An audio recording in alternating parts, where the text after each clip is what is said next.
First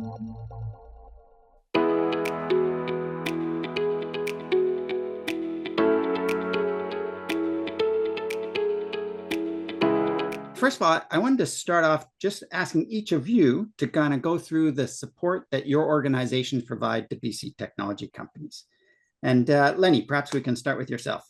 Sure, thanks so much. Mitacs, we provide funding for projects, innovation projects, technology development projects. What's unique about our organization is that we're providing funding for your projects that are collaborations with post-secondary institutions. So we don't fund your organization directly. We're also not a co-op program. We're very project focused, and the funding basically goes to the intern through their post-secondary institution. We also provide access to talent. So for those of you that are looking for some expertise out of a post-secondary institution, be it a professor, a postdoc, or a student, we can provide that access. We have extensive network across the country. We're a national organization. And then finally, for those of you who are interested in a longer-term relationship with your intern, we provide you with access to a pipeline of talent. So some organizations aren't only project-based, they want to get continuity. We can help you there as well. Great. And Steve, from your side? Yeah, thanks, Brian. Yeah, so as you mentioned, I lead a team at PacifiCan that primarily delivers the business scale-up and productivity program. So that's our primary program that we use to support company growth. And actually just last week, we announced the opening of that program again. So we're going to be accepting expressions of interest on that program through till the end of April of this year. So what we do is we support innovative, high-growth businesses with financial support to scale up or expand, adopt technology to improve productivity.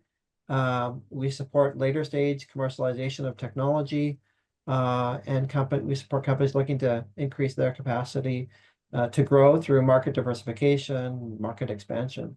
And what we used for that is non-dilutive, interest-free.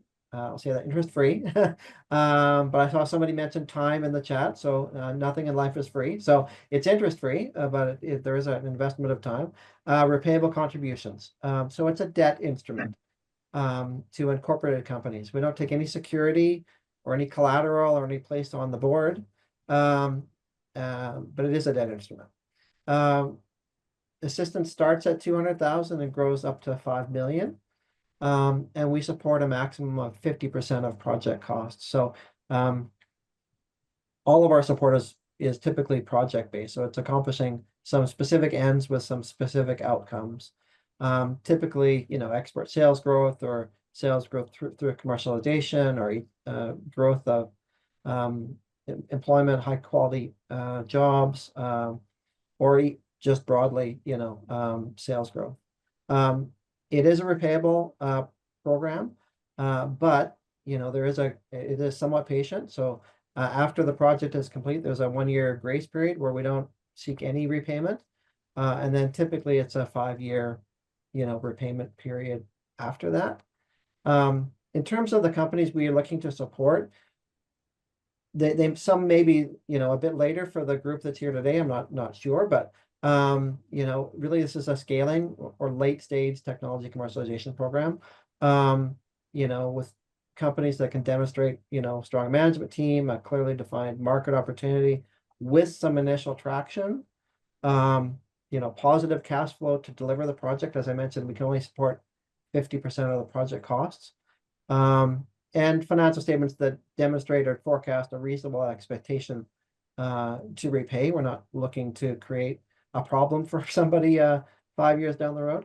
And then, of course, there's a value to money element to this. So, looking for benefits relative to the requests that are significant. So, and I think that I see a link posted in the chat. There are some information sessions that are coming up on that elsewhere. So I think there's one actually happening in Victoria today, and there's one coming online next week, and I believe there's some others coming in the north and in Kelowna a bit later. And just before I go, just one plug for anybody here that's outside of the Lower Mainland. Our department also supports 34 community futures development corporations across largely rural regions. So, Abbotsford West and Squamish North.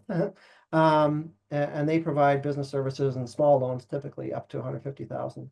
So if there's anybody, joining from a rural region, your local community futures development office is a good connection to make as well. Yeah, great. I think I saw several people from around the province. That's fantastic. And Erik, over to you. Thanks, Brian, and good morning, everybody. So IRAP is a federal program that helps technology companies accelerate their growth through innovation. And the way we help firms is with, we provide advice. So IRAP hires people with industry experience, so we can act as an advisor. We provide a lot of referrals and information about other programs. And sometimes we provide funding. So all firms that we meet with, we help with advice and referrals, but we are very well aware that most people knock on our doors to request that funding. That's of course of the most interest to companies, as illustrated by the poll result. The funding that we provide comes in different ways. So the majority of our funding goes to help companies offset the cost of R&D, to provide contributions to basically pay for your engineering resources. But we also have different ways to help companies and in different areas. And some of those include, we have IP programs to help you with developing your IP strategy. We help you with international collaborations if you want to work together with companies overseas to co-develop a project. We help you with hiring recent graduates. So those are youth hiring grants that we have. So I have a pretty broad variety of different ways that we fund companies. So we'll provide more details over that over the next few questions. Great. All right. So the level of government support is really a competitive advantage for Canadian technology companies. But with so many different programs in the market, how do you recommend companies evaluate the programs to figure out which one's the best fit for their organizations? Steve, maybe we'll start with you on this one. Yeah, thanks, Brian. I think this is an area where the federal government has actually invested quite a bit of time and resources to help companies. And there's a few links that are going to be added to the chat here. So, there's a group called Innovation Canada that was created, and there's a team of innovation advisors across every province. And, there's a website link, and you can even see names and faces for people to reach out to get assistance in actually doing exactly what you said, trying to identify what you're looking for. There's also a business benefits finder that anybody can go on to try to find out, what might suit, your business or your situation. There's also some unique things, like if you're in clean technology, there's a clean growth hub that's been established that has context there that can provide some more tailored advice around clean technology for development, right? And I think most departments now, certainly ours, provide a measure of pathfinding support. So if our program isn't the right one for you, we can, help you, try to identify, where that next path is. That may be to an innovation advisor, or there may be, an alternate program like Mitacs or something being delivered out of SFU through Circle Innovation that might be helpful. But I think it's really important to know what you're looking for, right? Like it's a bit like going into, if you walk into a grocery store and you don't know what that thing is you need to finish your dinner, you're going to have a hard time figuring out or finding it, right? So while there's a lot there, if you don't plan and know what suits you at what time, I think it can be, easily overwhelming. So I think for me, like the key advice is to do planning and knowing what you're looking for, when and what and why for researchers, or do you need hiring support or marketing or funds for equipment to grow or scale. I think that's I think for me that's I guess the key piece of advice is know what you're looking for. And for our program, like it's later stage, but it also can overlap with SHRED. And so in a lot of cases, SHRED is actually a better fit for people, and there might be costs that are better off for SHRED. So knowing kind of where you are in the process is actually really important as well. Great point. Great. Erik, your thoughts? Yeah, definitely follow Steve's advice and connect with an innovation advisor. That's by far the easiest and quickest way to kind of whittle down the programs to figure out which ones are the best fit for you. I have to admit that if you read the program information on websites, they all read exactly the same, right? So you might have the impression that you're a good fit for everybody, but the reality is that these programs have a lot more nuance to it than you can read information about. So yeah, talk to people, talk to the innovation advisors. You can talk to IRAP ITAs who are familiar with most of the programs as well and can point you in the right direction. And talk to other entrepreneurs, right? Like talk to people that have been in a similar situation and pick their brain and hear from them which programs work or don't work based on the stage that you are at. Yeah, that's a great point. Great. And Lenny? Yeah, I'm going to give a similar answer to the other two on this thread. How do you know which program to engage with? Well, figure out what your needs are first. Obviously, you need to know what you want because there are a lot of government programs out there and it can be very confusing. Having said that, I have a team. Engage with that team because sometimes it's not so obvious from the website or it's not so obvious from the people you talk to exactly what the programs are best at doing. We have a very, very small number of programs. But as I mentioned earlier, you have to be working with a post-secondary institution. If you just want funding without working with a post-secondary institution, we're not a fit for you. But we're happy to talk to you. As I said, I do have a team of people across the country and certainly across the province that are more than happy to work with you. So think about what your needs are. Think about the value that you need to overcome the effort of applying. It's not a complicated application process, but there is some effort required. You have to familiarize yourself with what our program is and what the program rules are. So think about whether you want to apply for a very small project with us or a very large project, or if you want to apply at all. And then also consider the probability of project success. We have an extremely high success rate with our applications, largely because we will work with you to get the application in shape, and we're not very easy to apply to if we don't think your application will succeed. We want to make sure that you'll succeed before you go through all the effort of applying. So spend the time to do that upfront and during the process of getting to know us. That's my suggestion.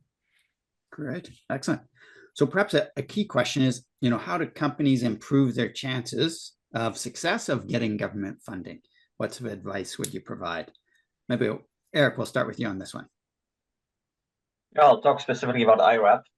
So we're a little bit of a unique program in that you cannot really apply for IRAP. You can ask to meet with an advisor like myself to discuss where you're at and for us to understand your business. And then if we see a fit, we figure out how to help you best. So there's no real application process. It's building a relationship with your IRAP ITA. Don't expect to receive money in the first meeting. That it's usually more of a long-term relationship where we get to know you, you get to know us, and depending on where you're at, we provide support as much as we can. And in that relationship, just make sure that you're a bit self-aware of where you're at. We often require you to have matching funds, right? Like we're not going to fund you. We're not going to cover all the costs of you implementing an idea. You're going to need to be able to match it and take advantage of the IRAP funding to accelerate, right? Not to provide the base funding to keep the lights on in your office, so to speak. So build that relationship. I've heard before from if you're talking to investors, anybody else, it's like if you ask for money, they're going to tell you no. But if you ask them for advice, then they get to know you and they may end up giving you money, right? So that's a pretty good model to go by when you're working with an IRAP ITA. Great, excellent. And Lenny, thoughts from you? I think following the rules is pretty important. It's obviously the best way to ensure that your application is successful. And again, understand your own needs. As I said earlier, contact a Mitacs business development advisor that can help you through it. But in addition to that, we have a very powerful tool on our website. We have a project database that summarizes, I think it's something like 15,000 different projects that have been executed under Mitacs grants that we have funded. And it's very, very instructive to look at your industry or other possibly related companies, see what projects they've done. There's a summary provided, see what they've done, and all of those have been successful applications. So there's an overwhelming chance that if you're doing something like that, you can find a project, you can do a keyword search, you can find a project that maybe addresses the same type of thing that you're doing. And that would be enormously helpful to look at those other projects first. Thanks. Great. And over to you, Steve. Yeah, maybe a slightly different take, but similar themes. So, my program is, I think amongst the three of us, the only federal program that's open invitation. And so we find a lot of ineligible applications still. And maybe this is a hangover from COVID relief programming, which was more broad-based. I don't know. But, the ineligibility rate on our program, hovers around 30%. So we try to emphasize, eligibility requirements for anyone who reaches out, and certainly on the website, and, make them aware that they're ineligible. And oftentimes the matching funding, is a big one. And so despite, best efforts, we will still find those that just throw something in and apply. So I guess that's my first point. Don't just throw something in or just try and see if something sticks, right? So know what the eligibility is, and I would tell companies, like, focus your time where it's best invested, and it's not invested in just trying for anything. And once you get into it, I would say, like, read the application guide. So even though the form might be like self-explanatory, or you might think it's self-explanatory, there's actually a lot of time and effort that goes into some of these applicant guides, and a lot of nuance that can be found in there that provides more context to the type of information that's being that reviewers are looking for in the application, right? So it's more than just defining what we mean by company name, right? And then I think focus on outcomes and what your unique value proposition is, right? So focus on why you're different. So like my program, BSP, so we'll receive 100 to 130 expressions of interest when we're open, and we'll winnow that down to like 10 or 15%. So 15 to 20 of those will get an invitation to full application. And so we can have lots of software companies that are looking to build something interesting, but you need to describe what's unique and to your proposition and why it's sustainable, right? So how you're going to stand out.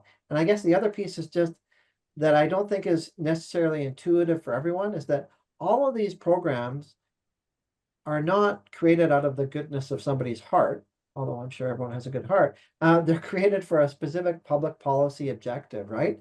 And so understanding what that objective is helpful in orienting how you're approaching that application, right? So our program, the BSP program, has been tied to the government's innovation agenda, and largely to this overall broader effort to try to build more high growth firms, in Canada, right? And so that's the broad objective, with this program. And so obviously we're interested in those opportunities that are, maybe bigger opportunities. We're interested in those that are really unique and that are going to stay in Canada, and perhaps less interested in those opportunities that, we might see as easily being bought up by a foreign entity, right? So, or a quick acquisition target. So I think understanding those pieces can be really helpful. I think it's great advice from Lenny and Erik. Talk to people. Talk to those delivering the program. So everyone will take your call and provide you some advice. On our side, we're never going to tell you not to apply, but if you ask most people in these programs, what does a successful applicant look like, or what are some attributes of a successful applicant, that can often be informative and helpful to understand if you really have a strong likelihood of success. Great advice. I have to stress that reading the guidelines document is so critical, because I think people read the first paragraph and they jump in, but there's detail and nuance, as you say. So maybe ask a question sort of in a different way, because we always learn from our mistakes. What are the sort of common mistakes that you see BC companies making when applying for the funding, and what are the ways they can avoid that? And Lenny, perhaps I'll start with you on this one. So I think the non-success rate, the non-successful applications, or ones who don't complete the application, because as I said before, that if we let you submit, then you're probably going to succeed, over 90% success rate. And our program, by the way, is open all the time.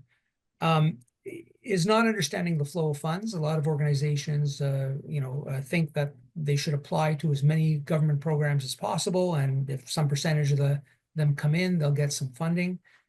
We're not, as I said before, we're not funding your organization directly. We're funding a project, and the project has to be approved, or it has to be with the post-secondary institution. So for some reason, we're not communicating that well. I find a lot of organizations come to us and they're saying, well, they really want the money, or they need the money directly. And unfortunately, we can't do that. We're not set up that way.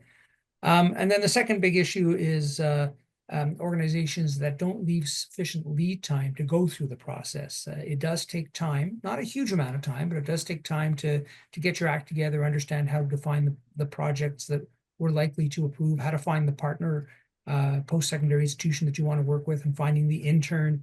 That takes a little bit of time. And then the actual evaluation process, depending on which form of application you're using, can be 2 weeks to 6 weeks on top of that.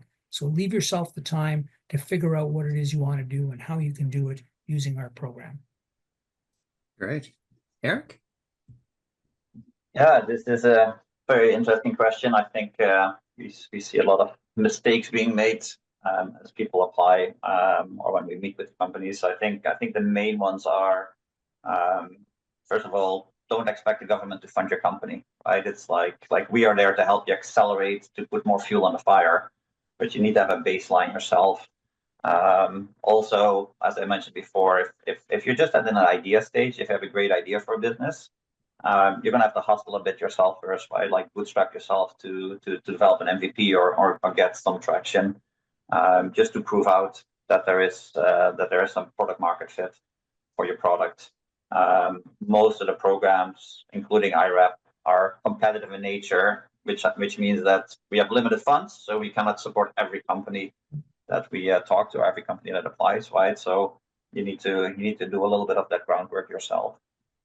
There's a lot of good resources available to help you with that sort of first stage of market validation of your idea. There's a lot of organizations in BC that will run programs for that, so make sure you go through that.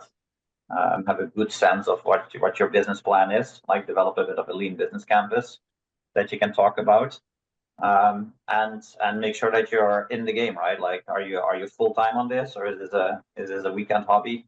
Do you have some funding from investors or from family and friends that can provide you some of that style of funding? So build that base first, and then look for government programs to help accelerate it once you know that there's a business to be built. Right? If you come too early, you might get a little bit frustrated if you're not able to successfully get government funding. But that's just the reality of what the programs can do and the limitations we have. But again, with IRAP, meet with an ITA, and we can help you push forward that. And then as you get some of that traction and validation from the market, we will find a way to help you grow a bit faster. Right. I love that description, putting fuel on the fire. So, all right, over to you, Steve. Yeah, I think Erik gave some great advice there. If you notice a theme across, our 3 programs and others, there's a partnership theme, right? So expecting that, the government's going to fund your business or your business idea, that doesn't really exist. And all these programs are based on partnerships. They're based on cost sharing. They're based on finding a partnership with another other research institution, for example, right? So I think that's a really important point. Our program as well is really largely about adding fuel to the fire. So we're looking for companies that are seeing growth, are seeing traction, right, and trying to put fuel on that fire. So certainly we're in that same category.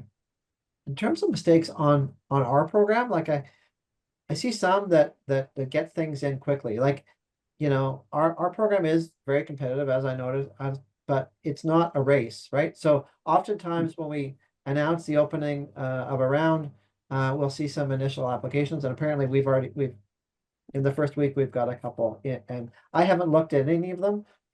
But if history is any indication, those are not going to be the strongest applications we see. So it's not a race. It's not, you don't need to get there quickly to fill out the form. That being said, don't wait till the very end either. You'd be surprised, but 90% of our applications come in the last 24 hours. So that's not a great strategy either, and wait till the last minute. And then find, you're filling out the form, and then all of a sudden you can't hit submit because while you've been working on it, the time frame has ended. So you don't need to be quick, but don't wait till the last day either. So and then kind of building off my earlier comments is like read the guide, know what we're looking for, right, and submit something that's complete. Because we have so many applications, we're not going to chase you for information. Like if there's one thing missing, if somebody forgets to attach financial statements or a pitch deck, we'll follow up. But if you just fill out an application and don't attach any of the additional items that we're looking for, we're not going to chase companies for everything, right? So know what we're looking for and be complete in your presentation. And then I think it's helpful to reach out in advance, confirm the elements, before you apply, confirm that you've got everything you need to make a successful application, right? We're not going to give you a preliminary sense of whether it ranks in the top or anything, but at least in terms of completeness, we can provide advice. And also I think, Lenny referred to timelines. These things do take time, and our process is probably one of the longer ones. So our process is probably, 4 to 6 months, depending on the time of year and external factors, but understanding where you're at, not waiting till the last minute. So again, I'll go back to this partnership point, right? So, if you come to us, you've had some strong growth, but you've only got 6 months of runway left, that's going to be a problem, right? So we're looking at, can you support and fund, and do you have the cash flow to advance a 2 or 3 year project, right? So, having that financial flexibility is really important for our process. So understanding the timelines, understanding where you're at in the process, and not waiting till the last minute. Great. All great points. I wanted to make sure we had time for audience questions. So I'll turn things over to Erica to moderate the Q&A chat. Excellent. Thanks so much. Yeah, we're getting lots of questions in the chat. I'm not sure we'll get to all of them, but a couple were on eligibility requirements. So Lenny, specifically, there's a question from Greg. Can we work with any post-secondary institution in BC, or is there a predefined list that we choose from? You can work with almost any post-secondary institution in Canada, and including BC, of course. And that includes universities, colleges, polytechs. There's a couple of private post-secondary institutions that are not at the moment eligible for Mitacs grants. Very small number, but by and large, the answer is yes, almost any. Excellent. We also, I know you all mentioned, look at the guides online. So I'm sure many of these answers may be there, but we had one question around the eligibility requirements, asking if they have to be a permanent resident or Canadian citizen to be eligible. And I think obviously we're looking at many times at the company itself, but sometimes when there's talent involved, that may come up as well. So maybe I'll come to each of you if you can maybe talk about the Canadian component for individuals and companies for each of your programs. Maybe Erik, you're off mute for me, so maybe I'll come to you first. Yeah, for IRAP, so we look at eligibility for companies, so it needs to be Canadian-owned and controlled company. For individual contributions, so when we provide financial contributions, we do only support Canadian employees and Canadian contractors. So as long as the person is eligible to work in Canada, then they could qualify. Excellent. Lenny, over to you. Okay, so it's two different issues, organizational eligibility and intern eligibility. So intern eligibility, the intern must be enrolled at a Canadian post-secondary institution or in many cases recently enrolled. So recent graduates are allowed by many of the post-secondary institutions, but not quite all. And then with respect to the organizations that can receive the intern, the intern doesn't need to be a Canadian resident citizen as long as they are enrolled at the institutions. One of the advantages of our program is the company doesn't have to go through any sort of visa or immigration process, as long as they do have the student eligibility. The organization should have operations in Canada, material operations where the project will actually happen. The interaction can be virtual; it doesn't have to be physical presence, but you do have to have some Canadian operations to be eligible. Excellent. Thank you. Steve. Yeah, so similarly, two elements. One, in terms of the applicant, right? So we only support corporations, and the corporation needs to have operations in BC. It can be a foreign-owned subsidiary, but it needs to have operations in BC. On the costs front, we do support, because we support export growth, we do support costs outside of Canada, but the benefits of the project need to accrue to BC. All right. Excellent. So on the other side of that coin, I have a question from Paul asking, after the money has been approved, how onerous is the ongoing paperwork that you need to provide to support the project? So maybe just kind of thinking about afterwards, how do companies have to think about how they resource the paperwork and the reporting process for each of your programs? So maybe I'll come back in order again, come back to you, Erik, on that one first. Yeah, so for IRAP, we try to minimize the onerousness of the work, both during the application and afterwards. So IRAP is based on monthly claims. As you incur the expense every month, you can file the claim. On the first one, we do some due diligence to make sure that you paid the person and all that stuff. But then afterwards, we pretty much just require you to submit the claim and provide a status report on what you've done that month. So we try to minimize it while still making sure that all the payments are legit. And at any point in time, we could do a spot audit. But yeah, we try to minimize the impact on the entrepreneur, because we know that their time is more valuable than being wasted on a lot of administration tasks. Excellent. Lenny, I'll come to you next. Yeah, as the requirements for reporting are pretty light. We run usually on a 4-month cycle, so every 4 months you ask for the next tranche of funding for the interns for the length of the project, and then at the end of the project we do ask for a report on what was done and was it successful or not and what problems there were. But again, it's a pretty light report. Steve. So we're similar to Erik. A lot to unpack. Nothing in life is free, so there is an investment of time certainly in our program. We do require that you submit a progress report on your activities at least twice a year. We do reimburse based on claims. You can submit 4 claims per year, but that's the maximum, right? So you could submit fewer. Most are 1 to 2. The initial claim for reimbursement, we would do a more comprehensive review on to make sure things have been paid. But if that initial one passes, the remaining claims are generally on an expedited basis on our side. And so on our side, that means largely you'd just be submitting a ledger of costs, right? That we would be reimbursing. So there is certainly an investment of time, but we continue to try to balance the requirements that you would expect within a federal government department and trying to be responsive to companies. Excellent. Thank you all.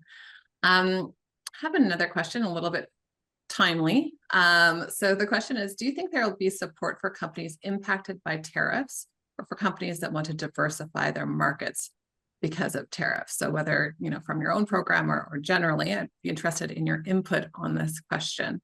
Maybe I'll see if anyone wants to jump in from the three of you. Sorry. Lenny, go ahead, Lenny.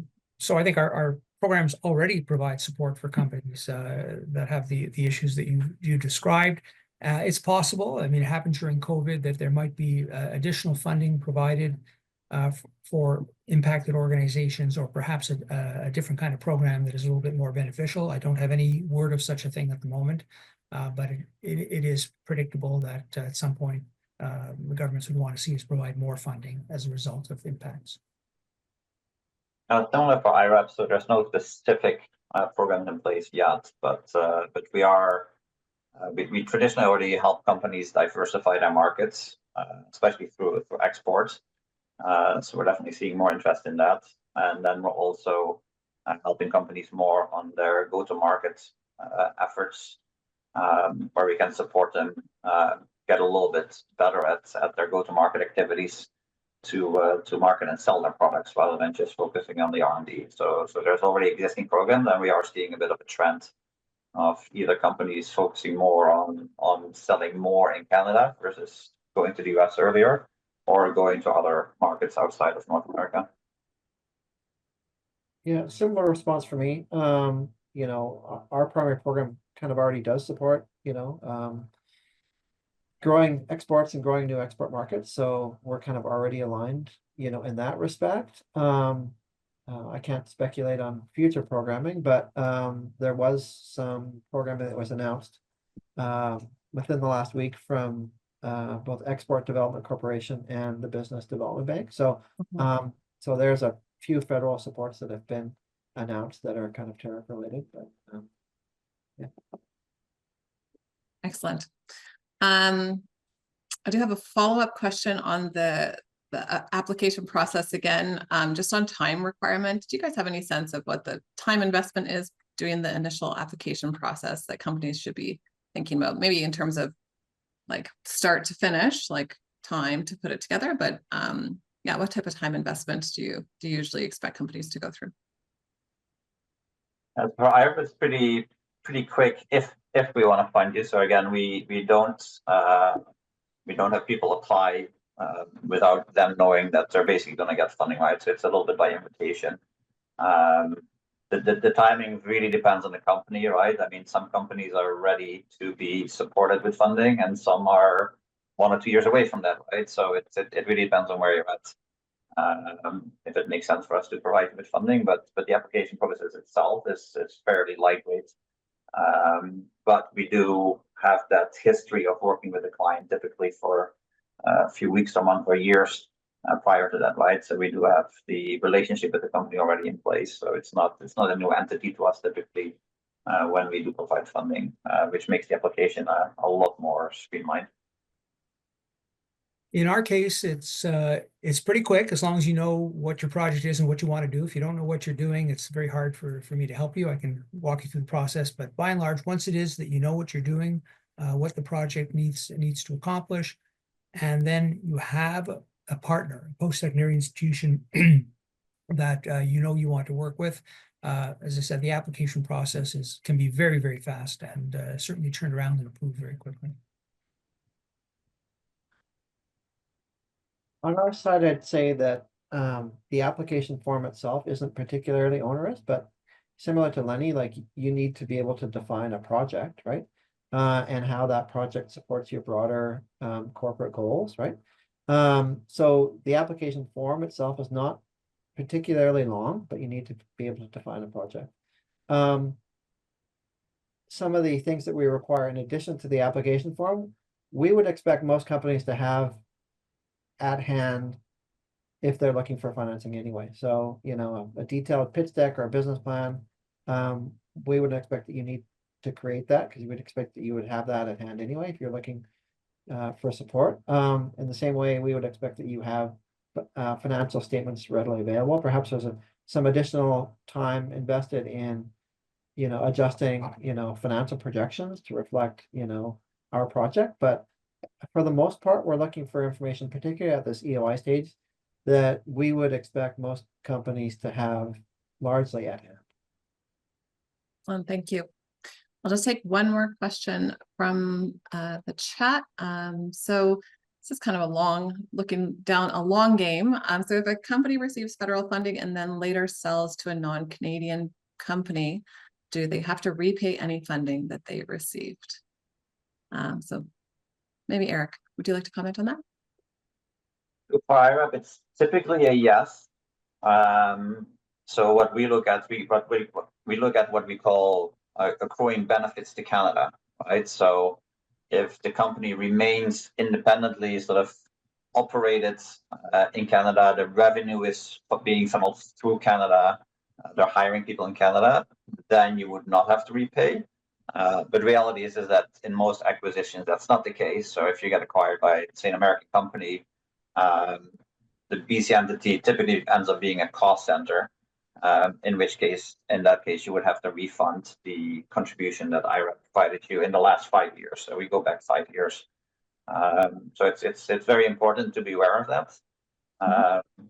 And at the time that's the case, hopefully it's a successful acquisition and you're making a lot of money, and the IRAP portion is just a little bit of that has helped you grow faster to be able to be in a position to be acquired, right? So, but yeah, that's in the fine print of our contribution agreements. That you need to be aware of that. Absolutely. On our side, all our contributions are repayable regardless, over a time period. But if there is a sale to an American company and the benefits are moving outside of Canada, our agreement would trigger that. We would need to be dealt with, and typically we'd look to be repaid through that transaction. From our perspective, our payments are not repayable, so under any circumstances. So once the project's happened, we've advanced the funds. If something happens during that project, you don't have to repay the money. What may be affected is if you have a multi-year grant, and we're paying that out every 4 or 6 months, and ownership changes, there's been a material change in the circumstances for the organization. At that point, we will review the next payments, but nothing has to be repaid. It has already been paid. Excellent. Thank you to our audience for such excellent questions. Brian, I'll pass it back to you maybe for a closing question. Yeah, maybe if I can ask one final question, which is just for those people that are in the audience that are looking to raise government funding, what is your key piece of advice? And maybe Erik, we'll start with you. Raise government funding. Yeah, I think it's I would call it self-awareness, right? It's like understand where you're at as a company. What are you working on? How much have you accomplished to date? Because that's what we're going to look at, right? We're going to look at where you're at, what's happening, how are you growing, how can we help you grow, right? So just be realistic about where you're at. We talk to a lot of companies that are very early stage. Typically, that means they're very desperate for money, but that doesn't necessarily align all with programs, right? So yeah, just be aware of that so that you don't get your expectations up too high. We'll still try to help you, but just be aware of where you're at as a company, and that government programs are there to help you grow faster, not to pay for the basic expenses that you have, right? It's like we're not there to cover the cost of your business. We're there to help you grow your business. Right. Steve? Well, I don't want to repeat Erik, but everything he said was great and right on. I guess I would add, when you're applying, understand that all these programs are largely partnership based, right? So you're gonna have to identify, for our program, you're gonna have to identify the other 50% of the dollars. So we set a $200,000 limit. So that means you either have to have $200,000 in capital available to put to a project, or you're gonna have to find it from a non-government source. So I think that's one, understanding that they're partnership based. And then secondly, read and ask, understand the eligibility requirements, talk to companies, or talk to the organizations that are delivering the program, and ask the question, and ask what a successful applicant looks like, or what a strong applicant looks like. And then try to distinguish yourself, and align your application with the objectives of that program. Again, every program is trying to achieve a public policy objective, right? So understanding what that is will help you better align your application to the overall goals of the program. Right. And Lenny? I think the big things to check off, in addition to what has been said earlier here, is that make sure you know again what your project is. Make sure it's an innovation project, so we don't fund kind of routine business that you're already going to be doing. So there has to be some element that contributes to your organization's growth or innovation or product development. And then it is a co-funding program. We match the funds that you put in up to a certain limit. And then understand the flow of funds. Again, you have to have a project, and we aren't paying the funds to the organization. We're funding the project and the project intern directly. Great. All great insights. So thank you.